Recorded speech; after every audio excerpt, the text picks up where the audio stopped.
Hello and welcome to another edition of Indiepocalypse Radio. I am Andrew, your host of the aforementioned Indiepocalypse Radio, your show that's somewhere between a kind of event, convention, hangout, and an interview show. We are here with a trio of guests, all from a singular source in terms of their relationship to the zine and all. And the loose collective they were within. It is Thomas, Casey, and Skylar from Paradigm. Hello, how are you doing today? Doing great. Hello, everybody. Hello. Doing well. Perfect. And I forgot, I screwed up my little intro thing. I meant to say, I always do like an as you may know in relation to the issue, which was issue 64 with Domo Plume. There we go. I finished it off. Completed the intro properly. Yes. Yes, but I have. Before we get into all of that, I have a crucial question. I need to always ask, like up at the top, largely for my own, a bit of informal marketing. Hey, how did you find Indiepocalypse? I found Indiepocalypse while working on the Domo Plume marketing tab on my Discord, Okay. and just kind of informally just once you create a project, you're like, well, where should I put it? And I think I had saw you guys earlier in the year, but like not really formally kind of seen it, and then I found that it was like 2024 was like I found like just like you as a collective or Right. The secret of it is just me. Hey, one person can be a collective. Yes, I do share all the responsibility between the collective. You're one but many. Yes. A collective with a solo with a lot of collaborators. Mm-hmm. It's Yeah. gotta take one person, you know. Right. But, sometimes it would be it's one of those situations where it would actually be handy to have a lot of people. Sometimes. Yeah, I also say like it would be really nice if I could just like clone myself. Right. Because I work really well with myself. That's. That's collaborator. Good I to know. think I like to think that I would work really, but it could be like yourself would be the Yeah. worst person to work with. Could butt heads, yeah. Yeah, Absolutely. you run It's into me. I possible. mean, you get it done. Yeah, that's awesome. They wouldn't complain about the working conditions. Yes, right. Which would be, do I get to be the head me, because I'm the original me, or does that? Who knows? Maybe they'll flow in and out. Yeah. Right. Your Right. turn. How Yeah. if you clone yourself, would you have the same fit? Right. Right. It's you become exactly the same. Like the ethics and internal questions of cloning, of truly putting nature and nurture to test. Like Yeah, what if it was like a nemesis twin situation? right. Like There can only be one. right. Or the very moment you create a clone that fundamentally changes you to a degree where you can't be the same, simply because of the relationship you have. I'm me right now because I don't have a clone. Oh, actually, yeah. True. Uh, You change everything. I always felt like our digital identities are always like clones, or like vectors of ourselves. They are like weird abstract versions, like of. I like to hope that people's online personas are weird online abstractions of themselves. yeah. It's terrifying. Just think that some of the people who like that would be their actual. Like if you met them in person, they would be exactly the same. Maybe Imagine that's being what. sincere. Yeah. I guess that's what paying the character is. Yeah, it's just I wouldn't want that person actually in the. You're right, You're right. right. It's like, oh no, this person's fun, but like, no, like, they're also separated from me through Yep. like screens, and they're not an actual human being that I would have to interact with. Like it would be truly miserable. Yep. I like the idea too. It's like people, this kind of transgression of like people Fortnite dancing in real life and like emoting and like having heart eyes and saying like kind of gamer speak. It's like Right. that. Yeah. GG. Like I was getting wrecked outside. Yes. That. I gotta mention. Right. It's the same kind of like you learn you learn how to say the right words in polite company, and the polite company is you're not playing video games, so you just rein it in. Speaking of games, I mentioned Domo Plume. If people are unfamiliar, how would you describe it? I would describe Domo Plume as a tabletop role-playing game where you are meant to be an intermediary game master and showing other people how to game master for a collective creation, art creation, narrative building, and it's set in a post-crisis fantasy science fiction world where there's like dream spirits, American cultural artifacts, and some of it, like we made some rules to kind of align with that, like mechanic base, and it's all pay what you want on itch. Right. So it's all like, of course. Yeah. It's I feel like it is a recent, like in the last 5 years or so, the kind of design has really crept its way into role playing games in a major way. Having strong aesthetic designs, which Yeah. You could think of Mark Borg. yes, That's yeah, I mine. think that is like the most popular version of it that everybody knows, perhaps. I would say too, like art. Oh, I lost you if you're talking.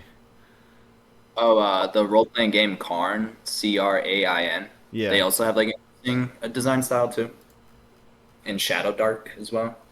Yeah, and it's like a kind of like this mixture of like art book,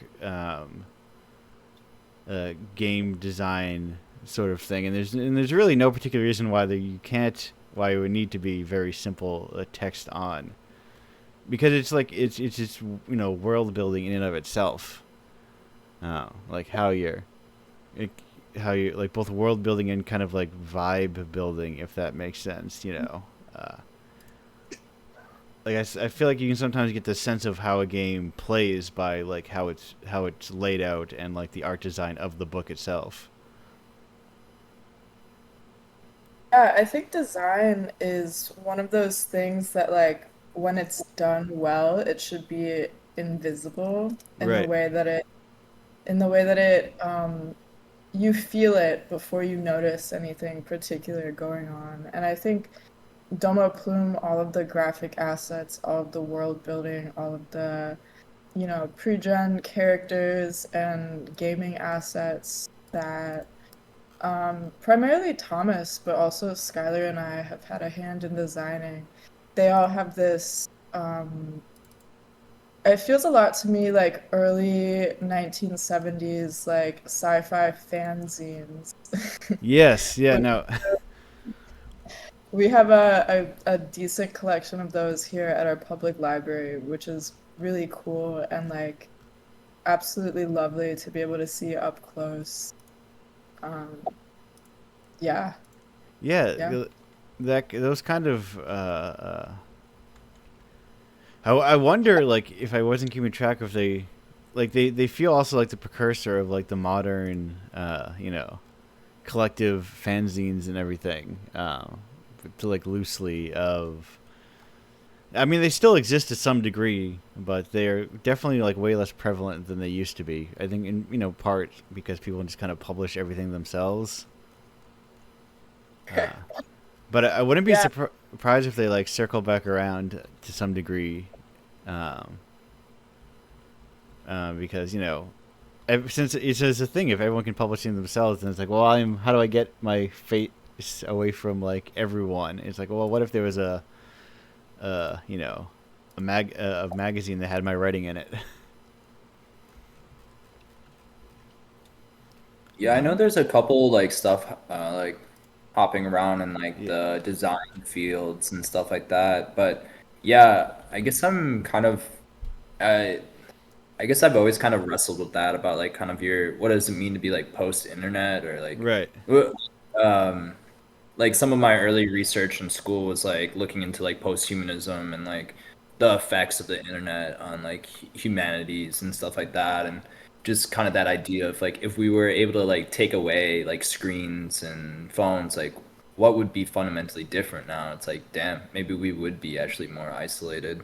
Like maybe we wouldn't have as much like organization or structure of like Webkin's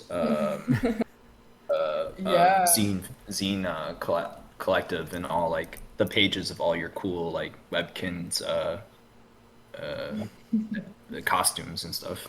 Right. Right. And I think that it speaks a lot to the way that communities are formed because the early like sci-fi fanzines, they were, you know, regionally located. They were tied to very strong knit subcultures like within a particular city. But then there were also those like breakout zines that, you know, you would have to sign up to a distro and be on the mailing list and perhaps subscribe more in the style of a traditional magazine. So they could be, you know, nationally read. Right. And I feel like independently published, you know, literature and like literature game hybrids, they work a little bit differently because the distro is now the internet. You know, it's Yeah. not a mailing, it's not a place you have to write into, which is really cool. Because I feel like the indie publishing community is really strong, so you do get that like local reach, that local buy-in. But you could also, like, I think last week we had a chat with a girl from Switzerland. Switzerland, yeah, and she was researching tabletop role-playing games in regards to like social change and a master's program she was doing. So that's really cool. I mean, that's not a connection that would have been so easily facilitated in like the 70s or 80s. Right. It's the like I so much I think is like about finding like the right relationship to the internet. Because there's also that almost like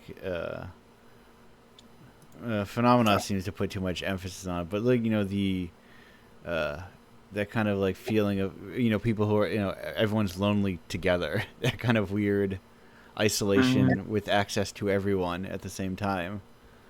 Um, so I think like Yeah. I think it is part of like social media feels weird. It feels like it kind of diverted things into a weird path. uh, It changed the way we interact with each other for yeah, sure. it seems like it just despite its appearance, it seems like it's like worse at facilitating like actual people meeting in relationships. Uh, Um, yeah, I think that's why I personally like enjoy role playing so much. Like I'm right. just like, oh yeah, we're like here to do this. We're here to interact and like R- Domo Plume, for example, we're like, oh yeah, I'm gonna make some art. I'm gonna throw down this like exquisite corpse drawing and draw a character together and oh, we're gonna learn about each other yeah. through that filter. I So I think that's what it is. I think it kind of like because like, you know, every platform wants to be like an everything platform. It kind of like you don't have any focus. So mm, people are just kind of like bouncing off. You know, imagine if you're in a room and like you had seven people all want to talk about something different, and they're all talking about it at the exact same time. Like who do you go stand by? Right. I mean, But it's still like humans. even like old like, you know, distros and forums and like, you know, this is a forum about this thing, you know. So like there's like the shared thread of we all like, you know, model planes because this is modelplaneforum.com. So The car community and motorcycle community is still like thriving. Like I've been working on my motorcycle and just like it's just so kind of like beautiful in a way of like how passionate some of these bloggers or I don't know right, what you call Yeah, just like figures really Right. Bean organizing. Man 1444 yeah, just writing a whole thesis, you know, just like about oh wow, I can't believe this hex nut screw forward blah blah blah you know, just kind of like why did they change this model to this model, very kind of selective or like um I guess like jargon, like you have to be kind of in that scene to know what the difference between like LED and like you know just like your common like AC/DC like current like electronics and right. transistors, you know. But yeah, that is like the benefit of. Like, I mean, it's part of. I think. What's it called? What's the? Oh no, I'm blanking on that website again. I always blank on the website. Ubu Web. I think it's Ubu Web. Um, I'm not sure. You'll have yeah. to explain that a little bit for me. So, uh, uh, well, they did. They remember they said yes, it was Ubu Web. They had said at some point. Ubu Web is basically like they just publish a bunch of. I think they've like stopped now generally, but the site is still up, or maybe it's back. Uh, who knows? But UBU Web. Um, Whoa, it's basically just a giant repository of like avant-garde like stuff. that's Uh, fantastic. We've got Yeah. it on a tab right now. yeah, it's very. I highly recommend. It's just like a bunch of like, you want to watch a bunch of like avant film and like music and that kind Yeah, of. It's a very extremely simple web page as well. Uh, yeah, I love that. I feel like I find the best the best expressions of humanity on these like semi-obsolete blogs. I yeah, mean, I've found a lot of community and a lot of enjoyment out of Neo cities. yeah, I'm not sure if you're familiar, yeah. But that's how I host my own personal website and like just I mean it feels a lot like the old GeoCities or like blogging websites where there is like a social function with your private discrete spaces. And it's really, really life affirming. I don't know a yeah. better word to No, like I have seen people. a return to a lot of that. People like these old like I mean, and it's handy because there's a local meetup group and they didn't have a website, so I spent about a minute and a half and just made a simple one-page website for the group of like this is when events are. Fantastic. Yeah, hook that up to like an RSS feed and you're Right. set. Yeah, and it's because I think there is like the point of bringing them up is I remember they said at some point this idea of like despite what people might have told you, the old web actually like didn't go away. You know, you can still do you can still do everything that you used to do on the internet. It's all still there. Uh, we've just been like corralled into like this shittier version of everything. But like Yeah, it's like the kids factor, you know. yeah, like you could do all of your stuff on like Instagram and TikTok and split it through all those things, but you still can just make a website and you just made a website still, you know. Can't just Right. You don't need that platform. Like you can just have it set up for you. Right. Right. And then like I think there's the like obsession with like reaching everybody, you know? Mm-hmm. Where it's like, oh, we have to like because it's possible to reach millions of people or whatever. I have to always be striving to reach millions of people rather than like, oh, I only really need to reach like maybe 100 or 1,000 or whatever, like meaningfully reach them, you know. there is Yeah, that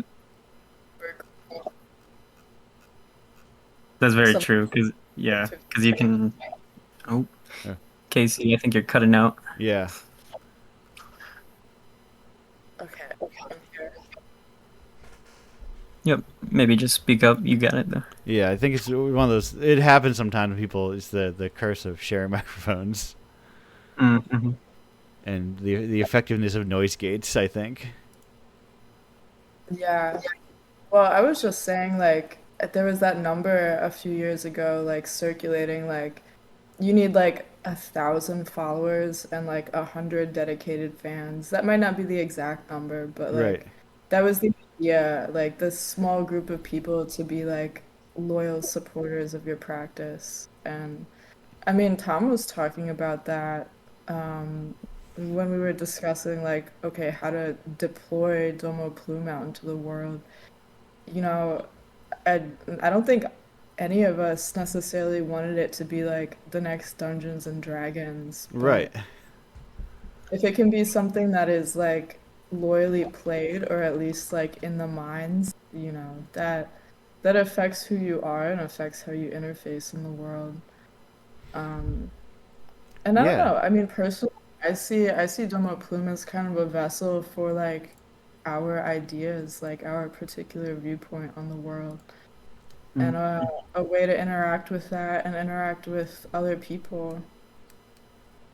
Yeah. Yeah. Yeah, And like so much like if you're trying to and like if you have to like think about it and like try to reach like everyone, then you suddenly it starts to become more and more like if you say okay we want to be whatever the next D&D, then suddenly like Dome Plume looks very different, you know.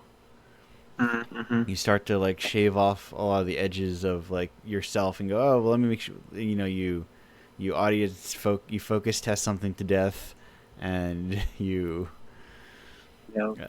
they like are. right. Yeah, I it becomes forced. Like it's like, oh, this isn't mine anymore. It's not as pure. I want right. that like your energy to keep filtering through, and yeah. I was I was talking to someone yesterday. They were asking about like oh the stuff online. He's like on I'm like just on itch, not on Steam, because I told him like the main reasons I simply do not want to deal with like uh you know like if I could turn off communities on Steam, I might put things on Steam, but I don't think you can do that. I just simply do not want to deal with the possibility of them. And Right. he's like, what are you talking about? Community? I'm like, no, I, I each year I think more and more that like people should no longer talk to artists. Like you, Yeah. you should enjoy their works, but you don't need to tell them. Like you can just like keep your distance. Uh, Yeah, I think that. Yeah. like I think That's an there's like, yeah. I think you can like say you like their stuff, but like I think there's that divide between like we have too much access to everybody. We should not even want that access to people. Very true.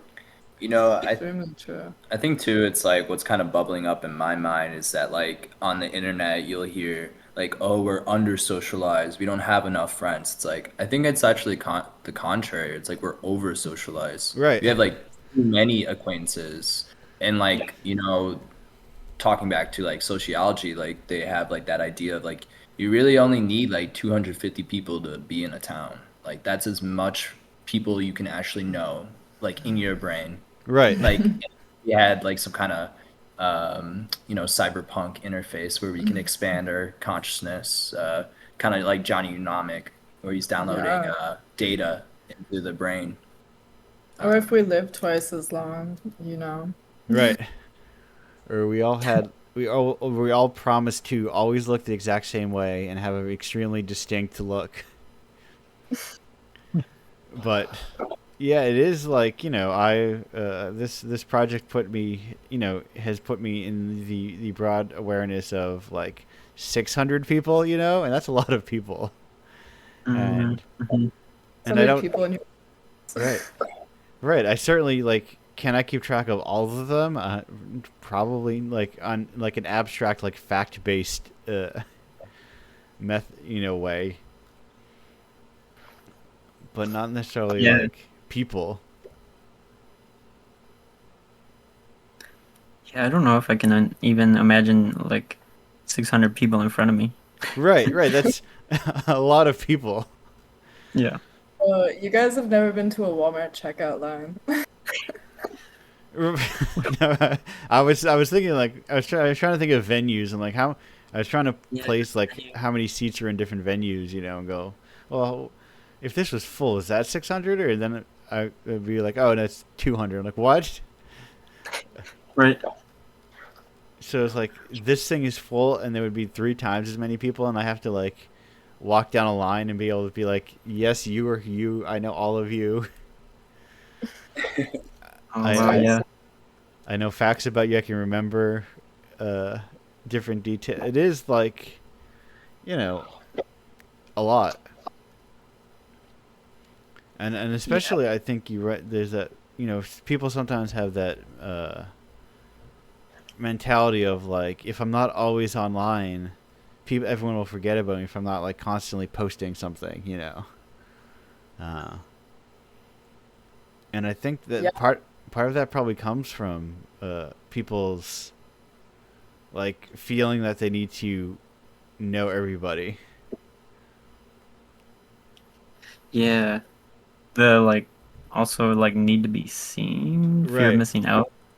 Yeah, I know I took a class and it was the main question was why do we tell stories? Yeah. Um, I think we ultimately landed on, and it was a bigger discussion at the end of it, but it was kind of like to be part of history, and also like relate, connect to one each other. So I don't know what happens when you can throw your story anywhere. Right. Like, and everyone's throwing it everywhere all the time. Yeah, right. It's that same concept. Imagine if like instead of like within your 250 person town, instead of maybe one person telling a story at night, there was 150 people all telling stories at the same time. And And then you're overwhelmed because you want to keep up. right, right. You want to Like, keep up with everyone's story, but also you want to keep up with people while you're telling your just the idea of the FOMO of it all. It's just like you can miss out constantly.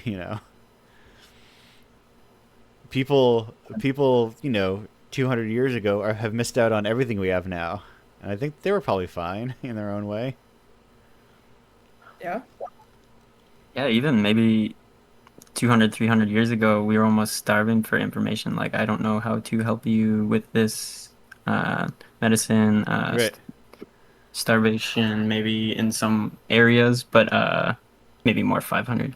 But now it's an overabundance, and where I'm good, maybe I need to subtract and figure out how to look at things, like pick and choose very patiently. Right. What Right. Especially when like a lot of information is just like bad, like just right, wrong. exactly. Yeah. I remember I was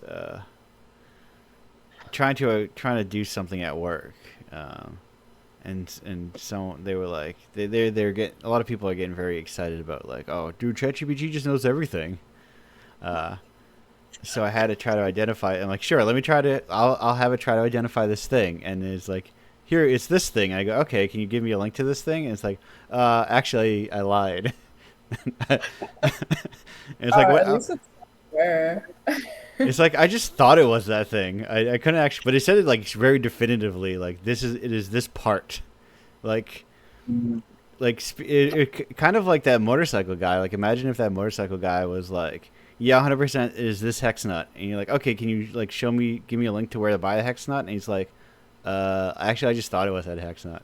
That's not actually a real hex nut. I just made it up. Yeah, I just made it Yeah. up. I'm like, what? Oh, Like yeah. people forget all the stuff is like products, and like Yeah. and like it's a bad product if it tells you like it doesn't know something. Like because people want them to be like encyclopedias, but like imagine if you open an encyclopedia on like and you looked up like cedar trees and it's like, buddy, I don't know what those things are. I can't help you here. Like, you wouldn't buy that encyclopedia. You know, that kind of reminds or gives the question is like, are humans bad products because we don't know everything? Right. And I find Oh, that too be we're terrible products. yeah, like the usefulness of uselessness. Like we're kind of like I don't know. Yeah, at least what I've been with Domo Plume as a project is kind Yeah. of goal is to be like speculate and like create new concepts, create new things, new ideas, new ways of forming. And it's like that is like the creation and I think that's where a product they talk about like a life cycle and product design. Like where is it going? Is it going to the dump? Where is it going there? How many people are using it? Right. Are people with disabilities using it? Yada yada. But it's like humans and maybe concepts or language isn't as like concrete as we would maybe want it to be. Or I don't know. Yeah. Any thoughts? No, I think it's definitely like the creation, like, especially where something is like uh, creation about creating, where, like, rules are even less defined. Like, how do you really break down, you know, what, what, like, it just trying to codify things becomes very hard, and say, this is the right version of something.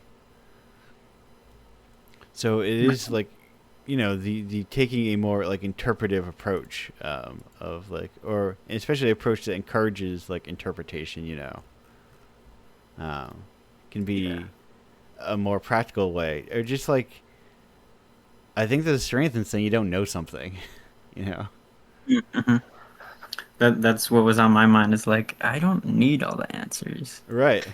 Maybe if one answer leads to two questions, what if I just ask more questions? Yeah. Will I get some answers? Like, I think there's uh strength in, like, especially like a piece of art coming away and being like, I don't fully understand it, but it sticks with me and it resonates with me, even if I couldn't, like, someone asked me, oh, let me sit down, I want you to sit down and explain all the themes and what this thing was about, give me my YouTube explainer version of this thing. It's like, I don't know, I don't have that in me, but I like it. Yeah, actually, that's perfect because that's kind of how I feel when I'm entering like our games with Domo Plume and Yeah. doing our sessions. Is like I don't know what I'm doing. Sometimes we jump in and there's some like funny just moments where I'm just like, I don't know what you guys are talking about, but I'm gonna join in and it figures it out. It figures itself out. So it's Yeah. fun. Right, especially, working so collectively as you all do. Mm. The uh, like, kind of like how I often think of art is sort of, it's how we convey the stuff in our brains, like, to each other. Even if, like, Mm. because I think that, in a way that sometimes it's hard to understand fully what someone would. It's sometimes hard to explain something fully, but you can sometimes both, like, even if you can't put into words, like, intrinsically understand it through art, you know. Yeah. But Uh, it like comes together. You're like I don't right. have the words to tell you that I Yes. get it, but I get it. Right. I can't fully say what I got, and you couldn't fully, say it to me. But, like, through this kind of intermediary piece, we both kind of get it. Uh, Yeah, I think it's like kind of that idea of like rhizomes and like Mm. essentially like we're some like to explain a little bit is that during the game and just kind of in life, like a lot of things are like trees, a lot of things are like linearity, like point A to point B, right. but a rhizome is like a plant or a potato, and it sprawls out and it kind of we're Domo Plume is kind of trying to be in that gamification of like rhizome. Like we're trying to gamify Yeah. like how to be not as linear or kind of be more emergent and Yeah. Yeah. Like, you have a number, like, entire, or, folder of, flowcharts, which are, Yeah. which, despite being connected by lines, are very nonlinear, like, structures. There is no like there is no beginning or end. There's a network of different ideas and like ways to achieve a common goal. Yeah. And I think a lot of the design process of Domo Plume was very humanistic in the way where a lot of time, like a lot of times in daily life, there are imposed hierarchies, but when you separate people from the spaces and like situations where those hierarchies actually apply, then we're all just people. And so I Yeah. think the concept of like the intermediary GM, which is essentially an idea where, given the right tools and given the like confidence and knowledge to do so, anyone can direct the game. Yeah. And we've experienced that a lot when we've sat down and played Domo Plume as a group is we'll have a little out of character session and like speculate on what the best way to apply the rules or like direct the story would be in a situation. And there's also the percentile logic, and I'm sure Thomas could talk about this a little bit more, but it is kind of the idea of like there isn't necessarily like a yes or a no. There isn't necessarily like you succeeded or failed your mission. There's like a percentage that you achieved or failed, or a percentage of clues that you attained, or, a percentage of success that your action had. And I think those two concepts reflect a lot of the way that humans actually exist and interact with each other in the world. Um, Yeah, more we dynamic for sure. Yeah. we like the concept of yes or no, but we're not very good at it. Right. Well, it's. I think a lot of it is, when you try to do something, it's not like if you fail, you usually don't just return to a previous state before you had tried, and you go, oh, well, I guess I just didn't succeed at that. Uh, Right. and at the same time, how often do you succeed exactly as planned? Yeah. Or fail at the same spot. Right. Yeah. Yeah, yeah, you don't, unless you're like really, really bad at it and you probably shouldn't be doing it, you don't fail the same way multiple times. You figure out a different way to approach it. And that's been really fun too, as we've done different play tests of this and gotten, more familiar with the story and like the experience of it as a group, especially with like new or like intermittent players, like Yeah. rediscovering the situation and like welcoming new voices and ideas has been really exciting. And I think just in general, but like at least my experience with Domo Plume has been um, just it's like a test scenario, right? You're like test driving the way you would cooperate with each other. And that's a really strong potential, and that's essentially the basis that the game was formed off of is like, well, if we were actually in this situation and possibly playing characters that are not us, but in some ways like us, what would happen? What would we expect? And reflecting on that. Yeah. Yeah, Yeah. I No, think go it's ahead. like how I think about it is more of like Dome Plume instead of the engine is Unreal, it's like a shit posting engine. Yeah. And we're like trying to think of like philosophical thought experiments. So like your classic like Schrodinger's cat, is the cat in the box or not? But Dome Plume then from that says like, well, can I hear a cat? Can I hear clawing? Is the cat dead? Should I set up funeral arrangements? Yeah. Because essentially philosophical questions kind of always lead to like yes or no. Are we fully here or not? Or do you pull the lever or not? But the gamification of that is that it's a scenario. Then it kind of pushes off into like worlding or world building or like Mm, vibing. yeah. How if the cat jumps out of the box? Right. Do I have any food equipped?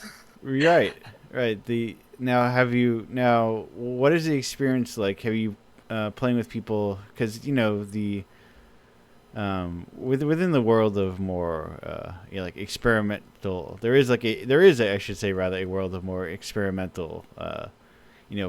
From the divorced from the standard like TTRPG, but like now playing it, do you play with some people whose only experience is like a more traditional sort of like your D&D Pathfinder sort of stuff, and like what is their takeaway with playing with them?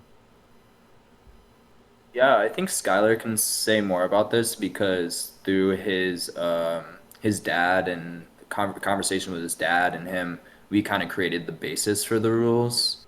Uh, Mm. but I know previously I had played a couple D&D sessions as a player, and then was a keeper, which is like the Call of Cthulhu game Yeah. master.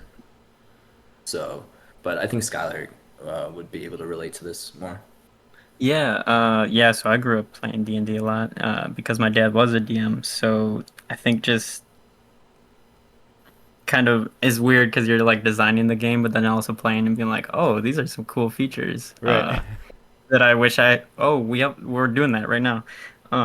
So for me, like I can kind of go through like the little things of like the hierarchy, the intermediary GM aspects of like, you know, I think a lot of the effort is put onto the DM, the dungeon master, where they kind of have to set everything up.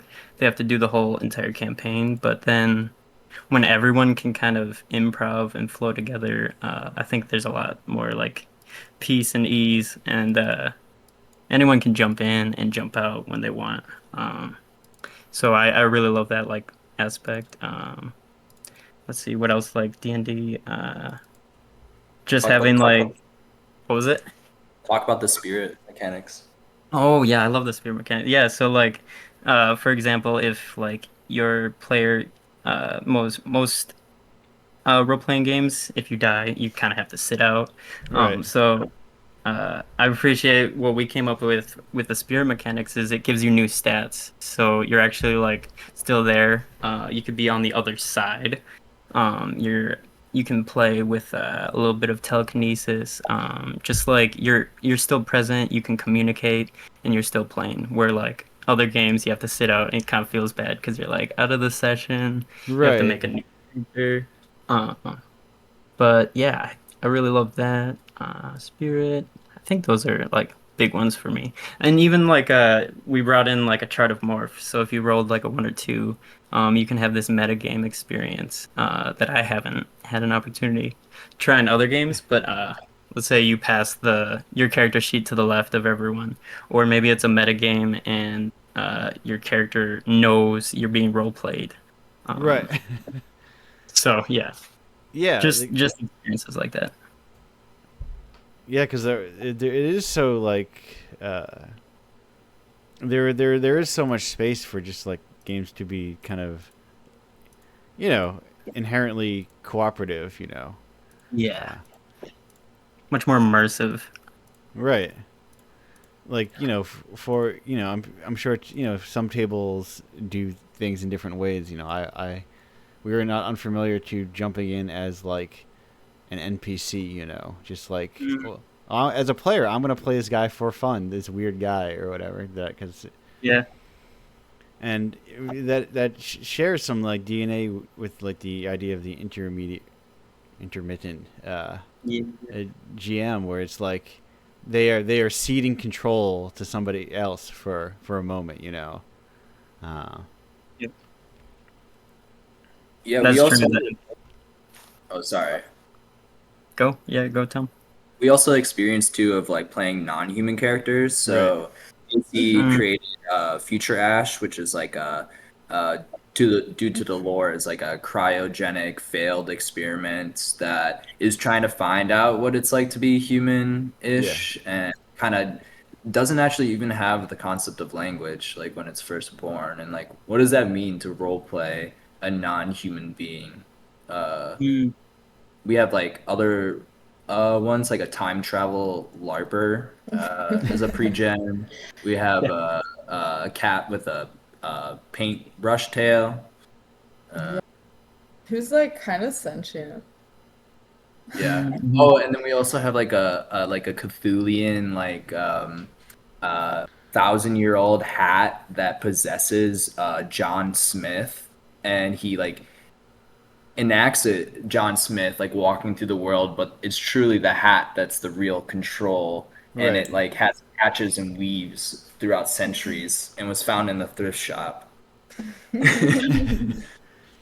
Yeah, and like having this kind of like and those aren't like classes. Your traditional class will play like obviously provide a different play experience, but things that are very fundamentally different from each other from like at their absolute core. As opposed to I'm a human that's good at hiding from people, and I'm a human that's good at not hiding from people and actually seeing them and punching them. You know, creates a party dynamic, but also a much different. The potential to be like, oh, this person does not speak human language. This person is a cat, which also generally does not speak human language. Right. Opens up like a lot of possibilities for like it's a similar thing of asymmetrical sort of gameplay. Yeah. Yeah. Like we were shit posting with on the group. We were talking about like how if we were the ball in 2K, like what Right. would it be, what would it mean to be handled by 10 guys? But Right. like the B would be the ball in the game, like you'd be bouncing up and down, your camera would be, you'd touch the net or something. Maybe you have a conversation with the rim, be like giving a hug to it, Yeah. or something like that. Yeah, like Yeah. are you happy to be the ball? Like, does it feel good when you score a point? Or like, is this horrifying and you have no idea what's going on? Like, what does deflation mean as a Right. ball? Are you sighing? Are you just tired? Are you You farting? go to I, sleep. other old guards are some of the other balls. You're just like first time on the court kid, and they're tired. They're used to it. Yeah. Yeah. Yeah, like Exactly. all the wrinkles or like the wrinkles on the face or Yeah. you know. Right. And You're then just You're a new ball. Ah, it hurts. It hurts. Nah, you'll get used to it. yeah. Right. And and you see just like how quickly it becomes like you see how this character works like like at a table. And you go, "Oh," Mhm. and like you tell if you come from a very standard like way of thinking about it, like I'm gonna play about you got your standard party and like I'm gonna play one of the people's swords today, and you're like you can't play a sword. It's like, well, I can play a sword. Why can't I play their sword?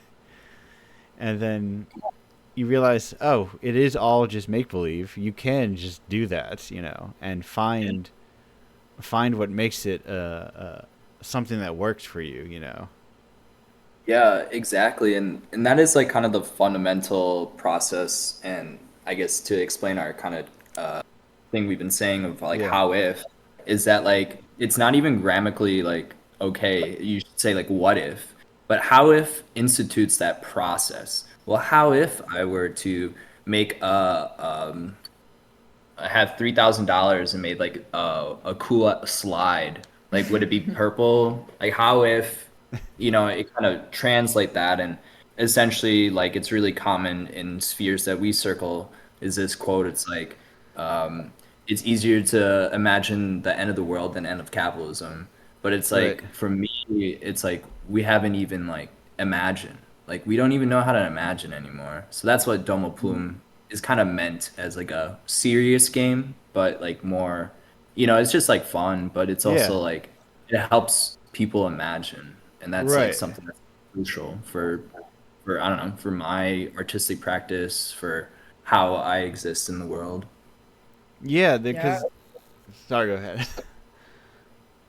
Oh, Oh. no, I was just gonna say like it's a very imagination is an essential quality of the human spirit and I think a lot of things in the world incentivize you to not be creative or not Right. to imagine. And it's crazy because there are so many things we take as just given. Like this is immovable. This is not something that you can change. This is not something that like a viable alternative exists to. But one of the crucial things that imagination does is it's a practice of empathy, and I think that ties into the conversation we were having about like, okay, well, what if we were the ball? Yeah. Okay, what if we were like literally any other person except for us? Um, and that's sort of like no, like not that there's no consequences to role playing, but that's sort of like free space to imagine and like try out new ideas and play as something other than yourself. That is kind of the basis of imagining new Yeah. worlds is the like motivation for designing a game like Domo Plume, but also it's just a valuable like community building tool. Right. Like I can't tell you the last time I went and like hung out with someone every week and did something consistently except for maybe when I was in middle school, you know. Yeah, it's as someone who does that, it's a very helpful thing to have, you know. You Yeah. have like a consistent sort of like, oh, let's just do something. Uh, and like it, thinking of how you said it's kind of silly, but also, from these serious, there is like an importance to, I think, like a seriousness. I think sometimes that can be taken to, tabletop spaces that like injecting what would seem like a bit of silliness, um, tends to broach serious topics of spreading imagination a bit more, Yeah. Yep. because I think sometimes a greater imagination can be a weird hurdle for people to cross. Um, Mhm. For of, sure. be- of being like, no, you can't do that. That's not real. You can't be a ball. That's stupid. Right. Uh, We and need a whimsy max. Yes. We need a kayfabe max. right, Yeah. we need. I've been desperate to like. I don't know how to. I couldn't put it down into words for long enough until like recently, where I realized like we need to really firmly rebuild that fourth wall. I am tired of like um it comes across a lot if you just it's most prevalent in like ads, I think, of like how all ads are just like TikTok basically now, like, hey everyone, you would not believe this new thing that I love so much. I'm like, you don't love it, you're an actor. Let's Yeah. This is shot on a high resolution camera. You're just pretending yeah, to be on your phone. right, and there's like it's just the weirdness of how much art has like, or how much just kind of like online media has shifted to like, oh, this is really happening, and I'm talking like people talking, breaking the fourth wall, talking directly to whoever it is that's watching it. Emulating friendship. Yes, Metagaming too hard. right, Yeah. right. It's I I told that guy last night that I just want to kill parasociality. Dead. I'm done with it. Mhm. I all these strangers on the internet are fine to be strangers to me. Yeah. Yeah. It is It, like it can really like erode your sense of ego, I think, to like be someone in the mind of someone that you've never met. right. Perhaps to someone feel like they know you without ever having met you. And right is and Yeah. like and this simultaneously like having to try to imagine what you are to hundreds of other people, and It trying affects the way you act. right. Right, it's like, like the classic post, you get afraid to say that you like waffles, because you're afraid someone will fucking come down on you for saying you hate pancakes. And you're like, I didn't say that though. And it is, it creates like having to be under the eyes and expectations of too many people all at once, kind of limits Oh, yeah. you.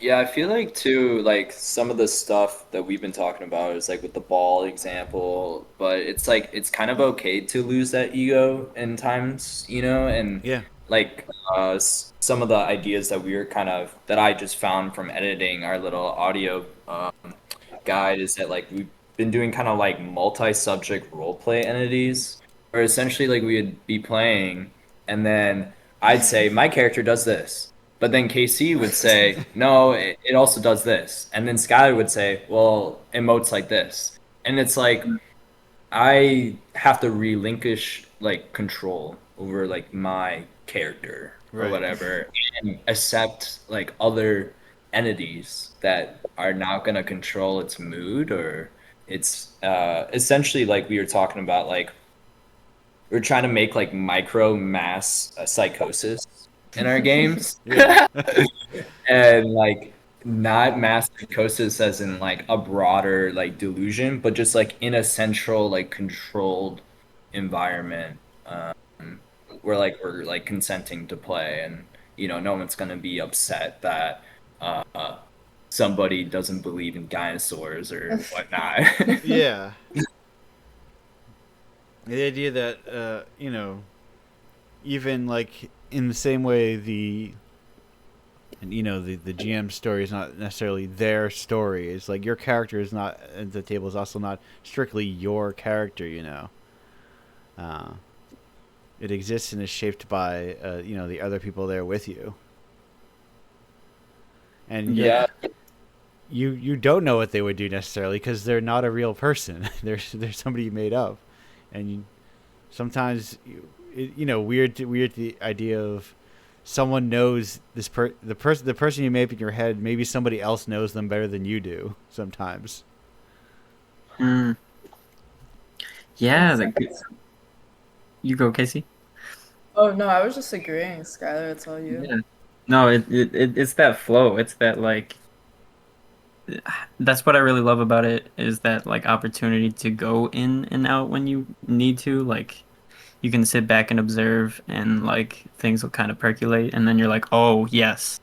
Otherwise other moments you might be like, "Oh, okay, I'm not sure." And Right. someone else takes the lead and you go, "Oh, it's all coming together." Yeah. I Yeah. think too, like there's like a common like mimetic thing. It's like weaponizing autism, but I think Domo Plume also is saying like weaponizing bleed. Like we should kind of try to play around with like this idea of like what does it mean for a game to impact or a piece of artwork or a piece of literature to like really influence you to the point where like it becomes you or it's Mm. kind of like an integral part or I don't know. Like for me, it would be like I've been reading Hegel, and it's like just for the last couple of years, like I've been writing like an 18th century German philosopher, and it's just very like weird to associate that. Like now, my writing is just literally different. Right. Right. Yeah. Because this it's the silly easy to take for granted that we learned so much of our habits are like learned, uh, and also not as like static as we think they are. Mm-hmm. And how people change a lot. I wonder how much like you know the internet has like impacted, and different podcasts, etc., impacted like the proliferation of language. um, Oh, as Democracy. yeah, and the way like regionalisms get spread in weird like tiny sub pockets because whatever somebody on the East Coast listens to like podcasts on the West Coast. They pick up this weird regionalism and spread it in their like little tiny sub pockets of people. One of That my friends was from Cali, and he always said like, "Dude, that's such a mob right now." right. and you could just pick that up, and then like you wouldn't spread it to all of like Milwaukee or whatever, but you spread it to like maybe some people, and then like things just spread very slowly, and then you realize like how did this get its way here?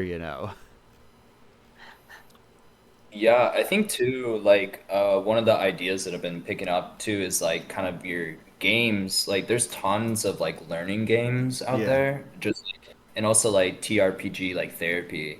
Like there's a whole subsection of like literature, people that are actually paid and like professional, like in this sphere that kind of know how to deal with like I don't know, I guess real world serious problems of like you have a breakup and it's like okay, it's like the gamification of that and it's strange to me about what does like classical D&D have to do with like kind of our modern like what does basic fantasy like knights and dragons and the princess and like all these old kind of archetypes that I've never even seen a real princess. Right. You know, On the TV. Yeah. yeah, in fiction, right? But like it has an impact of like, well, she's married to the king, or like she's something that society says that I would want to obtain, uh, and like what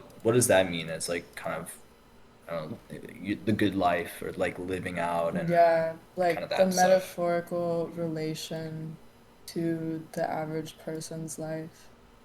That point reminded me of one of my favorite like sci-fi writers is Ursula K. Le Guin, and she had a little essay that I bought at a zine fest called "Americans Are Afraid of Dragons." And the like thesis of this essay was essentially like Americans, and it's changed a little bit now, right? Because we have Game of Thrones and things like that. Right. But historically speaking, like, um, Americans were not much for like fantasy writing. Like the primary genres of like American fiction, you have your like romance novels for the ladies, and if men indulged in like fictitious writing, it was superheroes.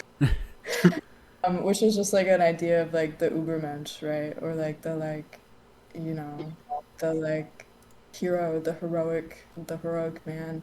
And then a little bit later you had like sci-fi, which is still it has its like basis in reality. You do not have any fantastical elements. And her point, her theme behind this essay was like Americans have not given themselves the permission to enjoy fantasy, to enjoy something unrealistic because they see it as impractical.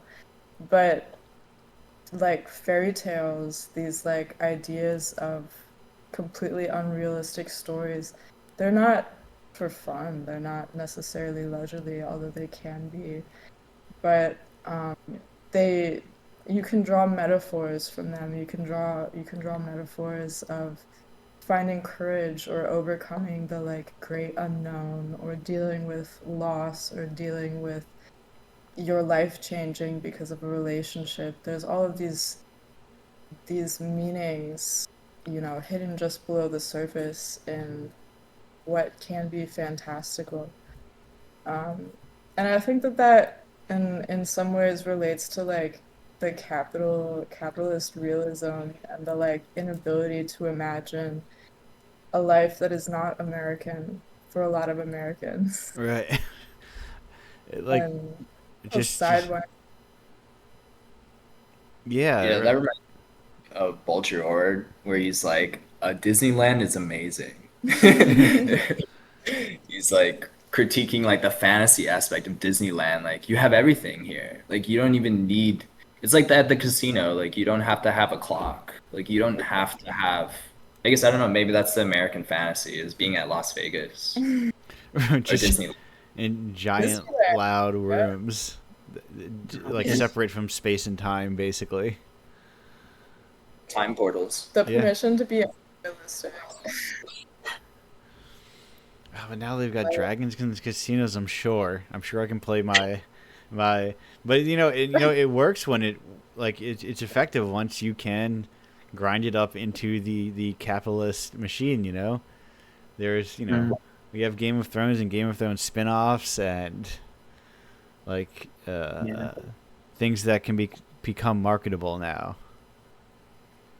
Like Yeah, I think that's why too that at least Doma Plume is like kind of an analysis of like that serious game of like, well, if imagination is like taken away from us, like how do we get it back? Like how do right, you build? Like we're talking more on like foundations and principles before like doing like more like the organizing or work or like stuff like that. Like we might actually just have to start at like making friends. right. yeah, Like yeah. yeah. It's an important part of tabletop role playing games. Honestly, a very very crucial part is to have Mm, friends to play them with. Usually, Right. yeah. Yep. Well, and it's a great vehicle for making friends because I Mm, originally met Tom and Sky because Tom had asked if I would print a portion of like the physical rollout of the game. And I was literally just doing a service like for another artist.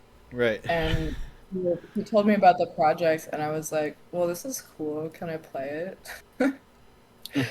And that's how we became friends.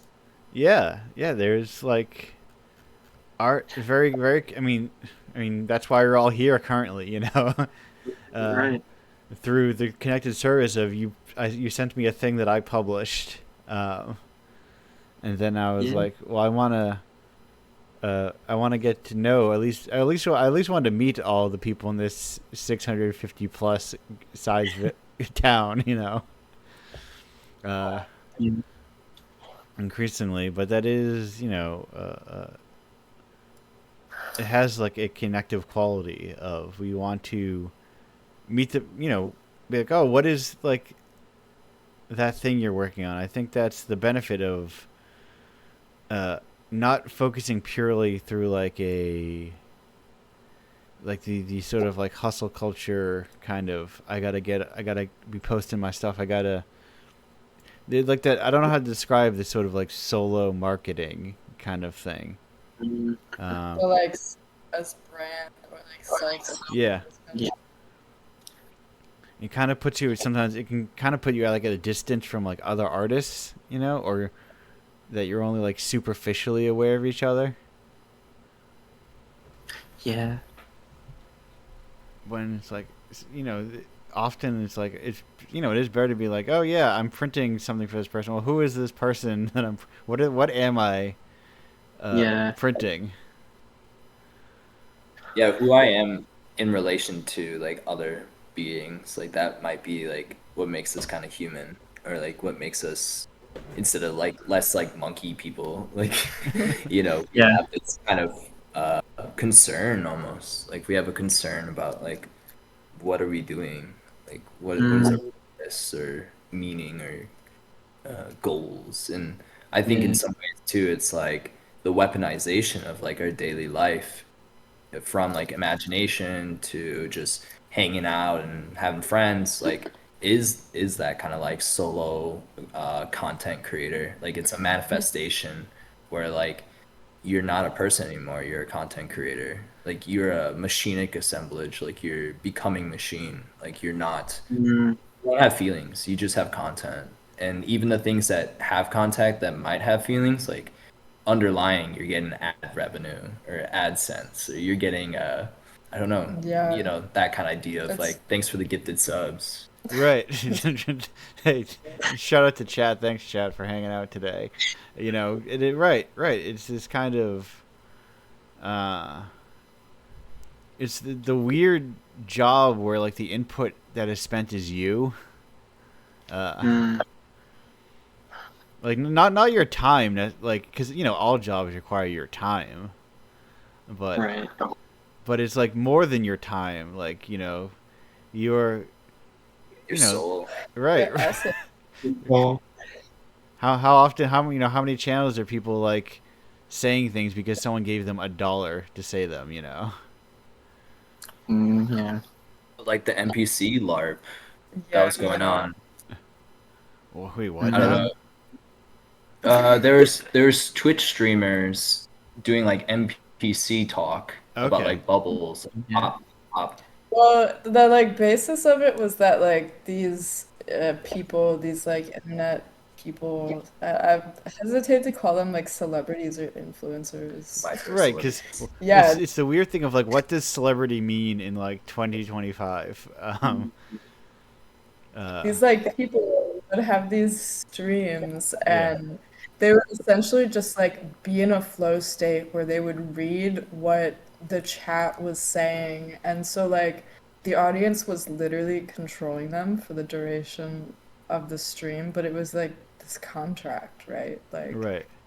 I'm going to do an NPC stream where all that I do is like relinquish my human faculties to what the chat says. And they're Ding, really ice cream, very good. Ding, ice cream, very good. Yes, yeah. right. That I know that one. Yeah. Right. And Yeah. like, Which is and that right. It's so bizarre how like that can become someone's like, and then that like in a weird way, people it takes one of those to really take off to it become aspirational for other people. Where they're like, guys, hey, Mhm. what's up, guys? I'm doing my NBC stream today to like an audience of 10 people, and what is that relationship? When you don't have thousands on thousands of people. Mhm. That's why Domo Plume is kind of a cool game because, instead of broadcasting on like Instagram Live or on like TikTok, it's like Yeah, more of a controlled setting. And like one of the things that like kind of keeps our boundaries is like kind of as a unit is like saying like yay or nay. yeah, And if we all want to go with this or not. And then also like dice too. Like we'll roll dice we'll let like tarot cards, we'll let dice decide like it's like instead of dice being the chat where it's like it also that's role playing like an avatar. It's yeah, like a dice can be assumed as like non-human like or yeah. anti-consciousness. Maybe Yeah. a little bit about the Oracle too, which is like a Domo Plume exclusive.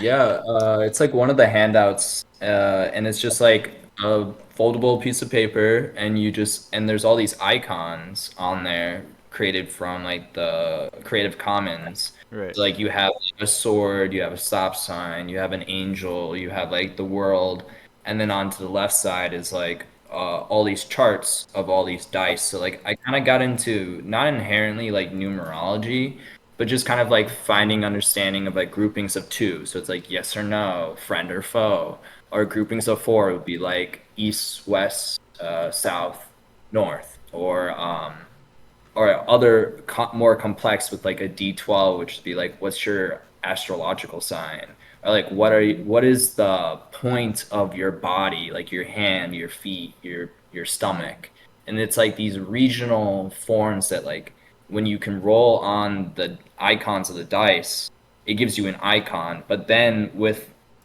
in companion, it can tell you too what the table says yeah, as well. right. The the probability engine, whatever you're using, whether it is cards or dice, is an essential part of is like an essential entity, that exists within the game, that kind of like operates by its own kind of like whims. It's in a lot of ways, even though of course you can just decide I want to use a different number on the table. If you're respecting the Mhm. the engine, it's its own, like it's kind of like the one thing that you can't impact. Uh, like you can't second guess, which creates an interesting dynamic to have it there, as this Yeah, like kind of like third party. Yeah, like speaking of like third party, like a lot of the critique too of like Dungeons and Dragons or your contemporary tabletop role play game is like that hierarchy of like player versus Dungeon Master, where it's like, oh well, I'm just a player. I don't actually get to control too much of the narrative or railroading. It's like in the module, I had expressed like this idea of like we're kind of against Dungeon Master, against umpires, against referees. Like we only have like the dice. Like we only Right. have like no human or like I guess that's like that idea of like you I don't know. Sometimes dice can be kind of human-ish, Right. or anthropomorphized to like, damn, this thing is like feels very human, right? Right, Yeah, right. like when you put bad stats in a row and it's like, why are you doing this to me? Right, or when it You- seems like it is like going with the flow of the narrative, you know. Yeah. It kind of like It keeps the momentum. it is like can be good at adding drama in the right places. Mm-hmm. Oh, I wasn't expecting that, and then Yes. it kind of just continues, and then you're like, oh, well, Right. what do I do now? And you quickly adapt. Yeah. It's the one like truly unpredictable element, in the table simply because it's not it can't actually think it's an object. Mm. Um, but Yeah, there's like yeah. a philosophy like group in called like Triple O called Object Oriented Ontology, and that's like their big main focus is like the speculative realists, and like they're just essentially just trying to like think about like I don't know like kind of your panpsychism of like this idea of like well what would it be like to roleplay as a cat or like 1,000-year-old hat that's like eldritch being like it's these questions that like is so taken for granted that like my car doesn't have feelings. Right. The ant that I just smushed like doesn't have feelings or have like some way of understanding, and Dumbledore is kind of an investigation into that as well. Like, well, what would it be like to treat or like when a the wind opens the door for you, do you say thank you? Right. Mm. Yeah. Right. It is like what are like do we only extend our niceties to things that are like quote unquote sentient things, because we know a person will appreciate or be upset if we don't say thank you or not, and the wind will never care, Mm.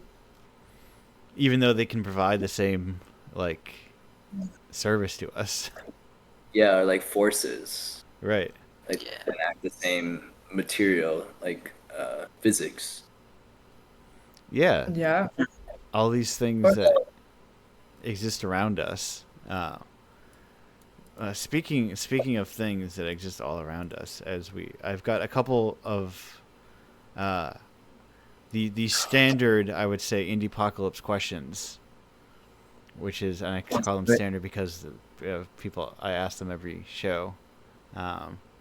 Yeah. And front up, first of them is what's your favorite type of rock? My favorite type of rock is that one that I keep in my pocket. That Yeah, I think weirdly that was a very similar answer to last week. Someone gave these abstract rocks. Oh. Yeah. Well, I found a hagstone in a parking lot, and if you don't know what a hagstone is, just like a regular rock that through erosion has like a perfect circle. Okay. Um, go like drilled through it, and the like folklore is that if you look through the hole in the rock, you can see fairies or you can see like the other world. And I'd been looking for one for years, and I find it in the most unceremonious of places. Right. That was Just pretty dope. I would say my favorite rock has kissed the earth and developed new beings that have created a lot of hallucinogenic vibes around the world. okay. Uh, I shouts. think sometimes I can talk to it. Yeah. Yes. I swear he's speaking. And second question, not secondary, but simply a second question that is optionally answered. Um, uh, do you have a favorite Toho character? My favorite Toho character is the one that wears that orange dress with the high heels and has green hair. Okay, you're ready. Had no name, but you were ready to go. I mean, that could be one. Wait, but I can't necessarily nail them all down by sight unseen. I have no Think- eyes, but I must see. Must see. But you might be making one up. We'll figure it out. Post secondarily prescribing a character. This is also, like I said, fully optional, as often is. But mostly, it's just a cool thing conceptually, That's why I like to keep it going. If people are unfamiliar, like, what the hell is that thing? I'm like, hey man, it's cool. It's like someone's like, I made these things. They're like, you want to make things with those things? Make things with those things. That's fine by me. Yeah, my favorite Toho character is got shorter arms Okay. and longer legs, Yeah. and their beak goes a little out more. Okay, so they got a beak, huh? Yeah, and brown eyes with some nice sunglasses. Perfect. I think that's. I don't know. I'd have to do some deep researching after this, showing my own lack of expertise on the show. Those two questions are as using my segment ending questions, but where we have no segments, my kind of show wrapping up questions as we've been going. I like to do like a nice clean hour-ish, when we've got multiple guests and we've gone over, because also I'm bad at ending it, so conversations often continue onwards. Yes, valid. Yeah. So I like to spin up start to spin down my engine at the very least. So before we get into anything promotional, does anyone have any kind of like non-promotional sort of questions, statements, anything they need to get out of their system real quick, or real long? Oh, not really. Well, perfect. Then Feeling good. Perfect. Then I will say we are going to start wrapping up this show, and of course, in doing that, I want to hey, I want to know, where can people find your stuff, both Domo Plune, everything broadly speaking, but individually as well. I'll start with Thomas. Thomas, what's up? Where can people find everything? So you can find Domo Plume stuff on the Domo Plume itch page. We're currently making an audio guide podcast, so I guess look out for that. And you can check out my website for more of my curated artwork on thomascrana.art Yeah. or thomascrana.com, and then just an uncurated post is mostly a post on Instagram at thomascrana_artist. Perfect. And I will, for audio listeners, that itch is Paradigm. That's PATADIGM, and that Crano is with it's a KRGJNA. KRAJNA. Okay, did I do it backwards? I do the A and R backwards, I think. It's Anyhow, okay. Anyhow, I realized that exactly. Yes, you were correct. I was saying Karna, which is not what I should have been spelling. But yes. And KC, hello. Where can people find your work if you want them to find it? I have a personal portfolio website, www.darkage.online. And my Instagram is the same, just darkage.online. Perfect. Talk about weird. Oh yeah. I do just a little side plug. I do a quarterly, so 4 issue a year curated publication based off of the idea that creation is powerful and the way and manner we choose to express ourselves in the world can change the world. Called Weird Magazine, spelled WYRD. The website is wyrd.press. Yes, I was just looking at that. I was looking at that earlier. Well, during the show, I often have everyone's web pages up, and I was like, huh, because I am a big also uh, zine purchaser Fantastic. and fan of zines. So I was like, huh, let me look at those things, and I also look. Anyway, we'll keep going. Yeah, I'll Uh, send you one. I've got the page up. I am thinking about it. It's fresh in my brain for Monday because I'm shutting off my computer after this and getting out of here. Conceptually, I'm gonna be in the same room, Right. but Fair. the conceptual get out of here, which is get off of the internet. Uh, but yes, and finally, Skylar, hello, what's up? Where can people find your stuff if you want them to find it? Oh yeah. No, I'm not. I don't think I have to share anything personally, but yeah, Yeah, Domo Plume. Check that out on the itch page. perfect. Perfect, thank you. And I'll say, of course, standard find things at indiepocalypse.com or slash submit if you want to submit things, slash Patreon if you want to subscribe to things, slash other things if you want to find other things to it. If you think it's got a thing, just type indiepocalypse.com slash that thing. I say this so often, I feel like I should make a separate web page on my site that is indiepocalypse.com slash that thing that just has a link to all the various things you can find. Who knows? Anyway, Thomas, Casey, Skylar, thank you all for joining me here today. Glad to have you on the show. Exciting, fun Thank to have you. you all here. Generally, yes. Thank you. A great conversation. Yeah, Yeah, this is a no, it's hard to games, whether they're tabletop or video, do not have like they don't have like big shared spaces or like shared hub cities. So it's so often that we just don't run into each other. And this is my version of running into each other. So thank you for having me. Thank you for being on here today.